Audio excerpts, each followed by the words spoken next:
आप रिलायंस इंडस्ट्रीज और उसके धन कुबेर मालिक मुकेश अंबानी की बेइंतहा कमाई के बारे में तो जानते ही होंगे, लेकिन आज हम आपको गुजरात के एक ऐसे शख्स की कहानी बताएंगे जो दौलत के मामले में अंबानी को भी टक्कर दे रहा है। हर दिन नए नए बेंचमार्क सेट कर रहा है और न सिर्फ भारत में बल्कि पूरे दुनिया में अपना दबदबा बना रहा है। जी हाँ, सही समझे आप, हम बात कर रहे हैं भारत के मशहूर बिजनेसमैन गौतम अडानी की, जिन्हें एक वक्त था जब आर्थिक तंगी के कारण पढ़ाई छोड़नी पड़ी थी, लेकिन आज एयरपोर्ट से लेकर बंदरगाह और कोयले से लेकर घर में इस्तेमाल होने वाले तेल तक से पैसा कमा रहे हैं। लेकिन कम ही ऐसे लोग हैं जो इनके बारे में बहुत ज्यादा जानते हैं। तो जनाब, आप भी गौतम अडानी की कामयाबी का राज जानना चाहते हैं तो फिर बिना वीडियो स्किप किए हमारे साथ देखिए उनकी जिंदगी और व्यापार का सफरनामा। तो चलिए शुरू करते हैं। गौतम अडानी यूं तो रिलायंस इंडस्ट्रीज के संस्थापक धीरूभाई अंबानी की ही तरह पहली पीढ़ी के बिजनेसमैन हैं, लेकिन आज उनकी नेटवर्थ बाकी उद्योगपतियों से कहीं ज्यादा है, क्योंकि एक डायलॉग है जिसे अडानी ने सिद्ध साबित किया है, वो है कोई धंधा छोटा या बड़ा नहीं होता और धंधे से बड़ा कोई धर्म नहीं होता।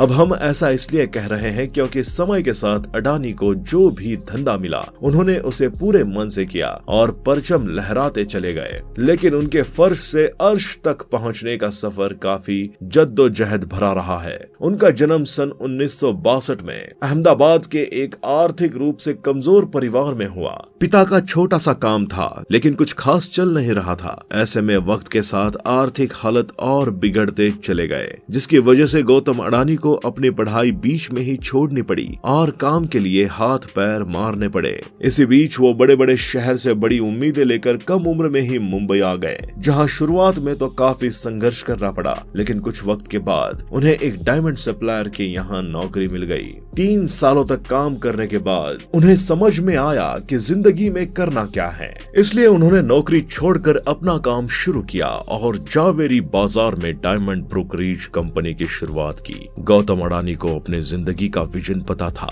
यानी वो काम क्यों कर रहे हैं, इसलिए उन्होंने जी तोड़ मेहनत की और कम उम्र में ही धंधा दौड़ा दिया। लेकिन उनकी किस्मत चमकी 1981 से, जब उनके बड़े भाई ने उन्हें अहमदाबाद बुलाया। दरअसल भाई ने सामानों को लपेटने वाली प्लास्टिक की कंपनी खरीदी, मगर वो चल नहीं रही थी क्योंकि जो कच्चा माल चाहिए था वो जरूरत के हिसाब से नहीं मिल पा रहा था। बाहर देशों से कच्चा माल को इंपोर्ट करना पड़ रहा था। ऐसे में इसे एक अवसर के तौर पर देखते हुए अडानी ने कांडला पोर्ट पर प्लास्टिक ग्रेनुलर्स का आयात शुरू कर दिया और 1988 में शुरू की अडानी एक्सपोर्ट, जिसका नाम बदलकर बाद में अडानी एंटरप्राइजेस कर दिया था। इसमें धातु, एग्रीकल्चर प्रोडक्ट और कपड़े की कमोडिटी ट्रेडिंग होती थी। काम चल पड़ा तो कुछ ही साल में ये कंपनी और अडानी इस बिजनेस से बड़ा नाम बन गए और फिर 1994 में अडानी एंटरप्राइजेस को शेयर बाजार में लिस्ट कर दिया गया। फिर साल आया 1995 का।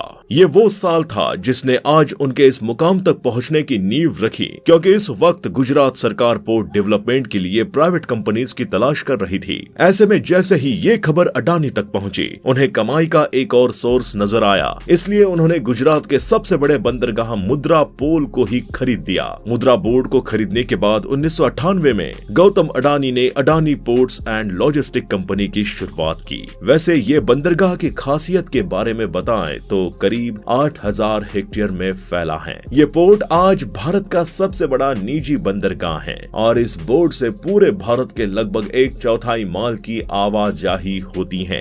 साथ ही ये जगह स्पेशल इकोनॉमिक जोन के तहत बना है, तो प्रमोटर कंपनी को कोई टैक्स भी नहीं देना पड़ता। इस जोन में power plant, private rail line और एक प्राइवेट एयरपोर्ट भी है। वैसे यहाँ गौर करने वाली बात है कि आज अडानी समूह देश के प्रमुख इंफ्रास्ट्रक्चर ग्रुप में से एक है। उनकी अडानी पोर्ट्स देश की सबसे बड़ी पोर्ट मैनेजमेंट कंपनी है और गुजरात, महाराष्ट्र, गोवा, केरल, आंध्र प्रदेश, तमिलनाडु और और ओडिशा जैसे 7 समुद्री राज्यों में इनके 13 डोमेस्टिक पोर्ट्स हैं। खैर मुद्दे पर आते हैं। अब जैसे जैसे वक्त गुजरता गया, अडानी खुद को ग्रो करते चले गए। वो लोगों की रसोइयों तक में पहुंच गए, फॉर्चून के थ्रू। वही फॉर्चून जिसका रिफाइंड ऑयल आज हर घर में सुबह शाम दिन रात इस्तेमाल होता है। एक्चुअली जनवरी 1999 में अडानी ग्रुप ने विध्यंगिरी बिजनेस ग्रुप विलमार के साथ हाथ मिलाकर खाने के तेल के बिजनेस में कदम रखा था। वैसे फॉर्चून तेल के अलावा अडानी ग्रुप आटा, चावल, दाल, चीनी जैसी दर्जनों चीजों से भी आपकी रसोई का हिस्सा बना हुआ है, जिनके रख रखाव के लिए 2005 में अडानी ग्रुप ने फूड कॉर्पोरेशन ऑफ इंडिया के साथ मिलकर अलग अलग राज्य में बड़े बड़े साइलोज बनाए।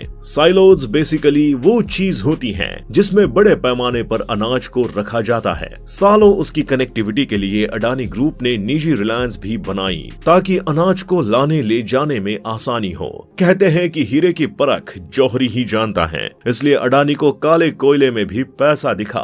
उन्होंने डोमेस्टिक इलेक्ट्रिसिटी का जनरेशन किया, बड़े बड़े राज्यों को बिजली सप्लाई करनी शुरू की। लेकिन इतने बड़े पावर प्लांट को चलाने के लिए जरूरत से ज्यादा कोयला चाहिए था, इसलिए दिमाग चलाया और ऑस्ट्रेलिया की एक कोल माइन को खरीद डाला। फॉर्च्यून इंडिया मैगजीन के मुताबिक 2010 में अडानी ने लिंक एनर्जी से 12,147 करोड़ में कोयला खदान खरीदी थी।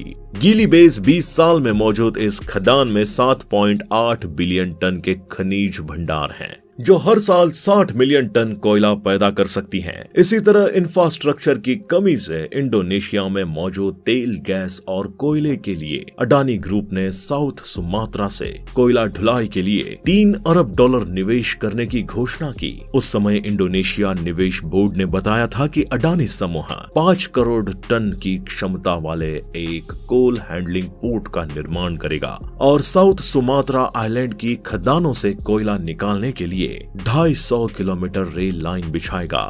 खैर, अडानी अपना कारोबार फैलाते गए और पैसा अकाउंट में आता चला गया। जिस अडानी साम्राज्य का कारोबार 2002 में $76.5 करोड़ था, वो 2014 तक आते आते बढ़कर $10 अरब हो गया। साथ ही वक्त की जरूरत को देखते हुए अडानी ग्रुप ने नेचुरल गैस के क्षेत्र में भी बिजनेस को बढ़ाया और 2017 में सोलर पीवी पैनल बनाने शुरू किए। उधर बंदरगाह और निजी रेल लाइन के बाद अडानी ने एयरपोर्ट की तरफ उड़ान भरी और 2019 में अहमदाबाद, लखनऊ, बंगलुरु, जयपुर, गुवाहाटी और तिरुवनंतपुरम जैसे 6 हवाई अड्डों के मॉडर्नाइजेशन और ऑपरेशन की जिम्मेदारी उठा ली। अब अगले 50 सालों तक अडानी ग्रुप इन सभी एयरपोर्ट्स का ऑपरेशन, मैनेजमेंट और डेवलपमेंट संभालेगा। वहीं मुंबई इंटरनेशनल एयरपोर्ट लिमिटेड में भी अडानी ग्रुप के पास 74 प्रोजेक्ट की हिस्सेदारी है और ये किसी को बताने की जरूरत नहीं कि भारत ने मुंबई एयरपोर्ट दिल्ली के बाद देश का सबसे बड़ा एयरपोर्ट है। वैसे जिस तरह सुंदर आकार लेने से पहले सोने को खूब तपाया जाता है, ठीक उसी तरह गौतम अडानी को भी जीवन में कई तरह का ताप झेलना पड़ा। उनका सामना कई तरह के विवादों से हुआ, लेकिन उन्होंने सबको पार किया और एक अलग मुकाम हासिल किया, जिसका नतीजा है कि आज गौतम अडानी का कारोबार पूरी दुनिया में फैला हुआ है। कहते हैं अमीर होने के लिए पुरखों का किया ज्यादा काम आता है, लेकिन गौतम अडानी को ये सब विरासत में नहीं मिला था। उन्हें किस्मत का साथ जरूर मिला, लेकिन उनकी कोशिशें भी कम नहीं थी। 8 भाई बहनों में एक गौतम अडानी के घर की हालत ऐसी नहीं थी कि वे अरबपति बनने का ख्वाब भी देख सके, लेकिन अपनी जिद और विजन के दम पर उन्होंने ऐसा कर दिखाया। 2014 में वो विश्व के सबसे अमीर व्यक्तियों की सूची में 609 नंबर का स्थान रखते थे, लेकिन आज वो पहले नंबर पर हैं। यही कारण है कि आज बहुत से लोग उनसे प्रेरणा ले रहे हैं। आपको उनके बारे में जानकर कैसा लगा, ये हमें इस वीडियो के कमेंट सेक्शन में बताइएगा। साथ ही वीडियो पसंद आई हो तो वीडियो को लाइक करें और चैनल को सब्सक्राइब करना ना भूलें। आपके लिए ऐसे ही वीडियोस हम लाते रहेंगे।